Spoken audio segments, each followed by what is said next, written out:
Hey everybody, Chief Meteorologist Brad Panovich again, and I want to explain something because I've been getting a lot of questions about this, and I think it's a really good point to bring up because I think a lot of people all have radar on their phone and they don't really understand how radar works. So they get really confused when they don't see things on radar or radar doesn't show them what they want to show. And the important part here is that radar is like a cell phone tower. It does not cover the entire surface of the earth. Radar only covers a small area around the radar site. And let me explain here, and hopefully this will clear things up. So Doppler radar here in the United States, these are all the Doppler radar sites over the lower 48. You see the circles? That's the maximum range of the radar. So think of these as like a cell phone tower. The closer you are to the cell phone tower, you get 5 bars, right? The farther away you go, you get fewer bars. And if you get really far away, you get no bars.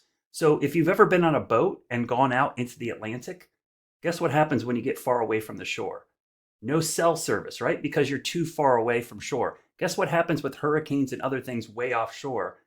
They're out of range of the radar. So to give you a good example of this, I'll bring up the closest radar right now to Erin. There's a couple of them. The Wilmington radar is right there. You could see the Charleston radar, and you could see that is the Jacksonville radar. This is the Melbourne radar. All of them, the circle you see is the maximum range, which is not very likely. But let's draw a circle from the radar site and show you when the beam goes out to about right here, it's at 30,000 feet in the air. So it's overshooting a lot of things, and it's 190 miles away.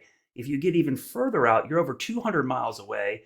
The radar beam is almost at 40,000 feet. So it's at the height that airplanes fly. So anything happen below that, the radar is not going to detect it. And you're probably going, well, why is that, Brad? Well, remember, we live on a curved Earth. Yes, we do live on a globe.